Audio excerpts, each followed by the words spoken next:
Yeah. Hey, I told you, once we get to the third homework, it's a whole lot easier. So let's do one of the twos and then we'll call it a day. Maybe two of them if it goes fast enough. Oh, there's the cylindrical capacitor. I don't want to look it up. So when you get to these, you go up here to e-text. Oh, why not? Let's do it. So where are we in this book? We're in chapter 24, it looks like. So you go to your e-text.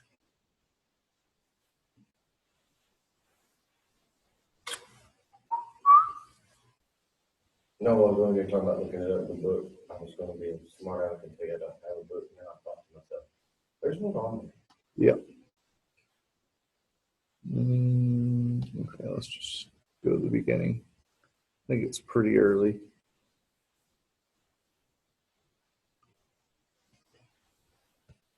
Okay, there's a parallel plate capacitor. We did that one.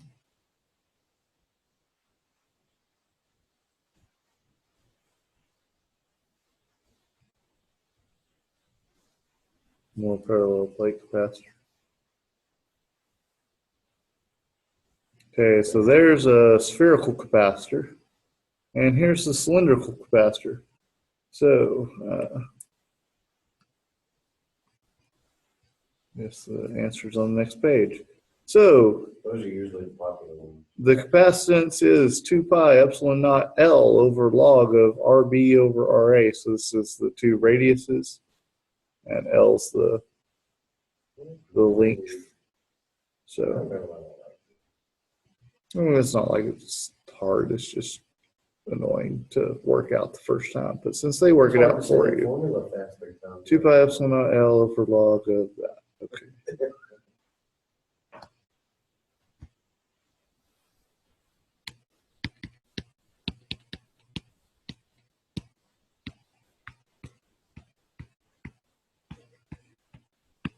All right. So now we know the formula. Let me double check. Yep, it's divided. Oh, I thought it was, you just added. So we're looking for capacitance per unit length. So the L will divide on the other side. We've got radius of that, and the entire capacitor has a length of that. We don't need to know that right now. All we need are these two radiuses. So C over L would be 2 pi epsilon naught over log 3.3 over 1.3. So 2 times pi times 8.85 times 10 to the minus 12. I'm just going to remember the 10 to the minus 12 part. Divided by parentheses 3.3 divided by 1.3. Whoops. No. Oh, what the hell did I just do? Okay, I think it just canceled that part out. Right. Okay, let me start the parentheses part over. I think the parentheses part was just 1, the way I typed it in. And I want log of that. Epsilon naught stays the same, right? Yes. Okay, if I type this in remotely close, which I probably didn't, it's 59.7. So let's see. Oh, that's 59.7 times 10 to the minus 12, which would be 5.97. Whoops. Times 10 to the minus 11. Okay. The potential of the inner conductor relative to the outer conductor is 320 microvolts. Find the charge on both conductors.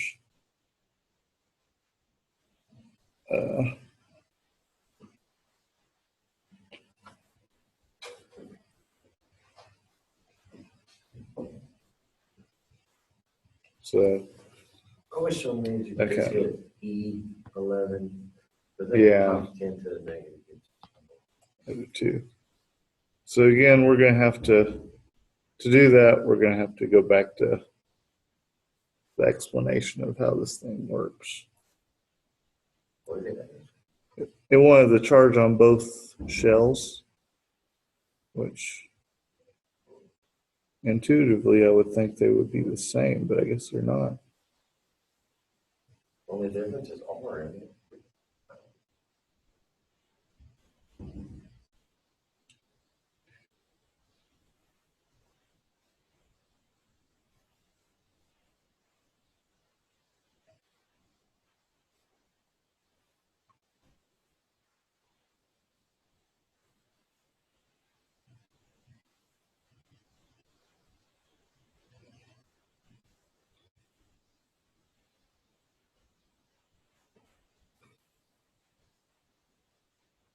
Hmm.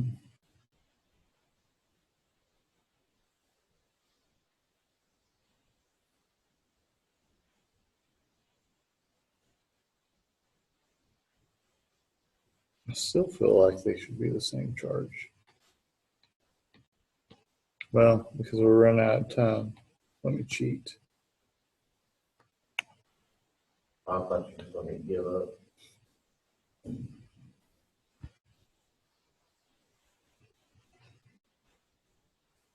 They are the same. What? I was sitting there thinking, What do you mean? Oh, okay. yeah, okay, they're the same. So, They're not the same as part A, but they're the same. well, they're the same as each other. That was what was throwing me because it's like, I feel like the charges should be the same. Why are they asking for both of them? But yeah, to find them, since we found the first part, it's really easy because, well, that's the capacitance per unit of length. So all you're going to do, they told you the length.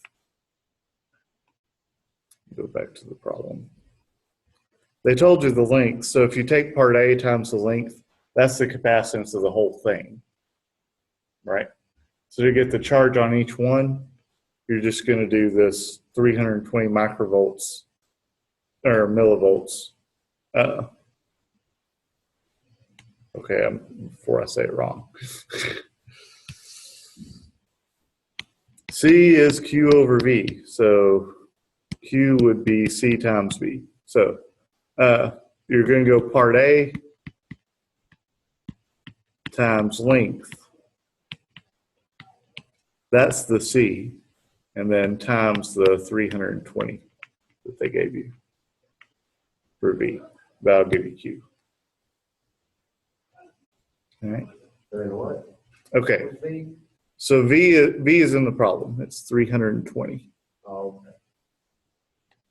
So if I go back to my problem, my part A, I go times the 2.6 meters.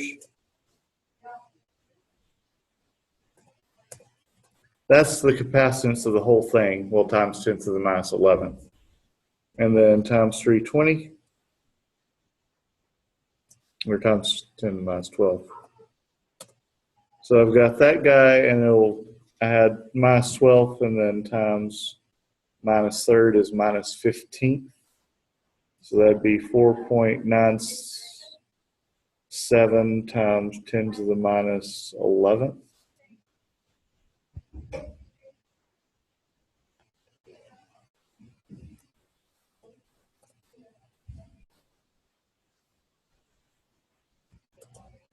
Oops. That don't make a whole lot of sense. Oh, whoops. I mean to answer both of Radius them. is 3 millimeters, but the length is 2.6 meters. Well, yeah. I mean, it's long and skinny.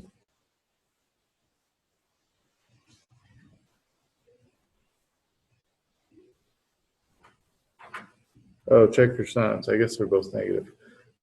Or no, sorry. One's positive, one's negative.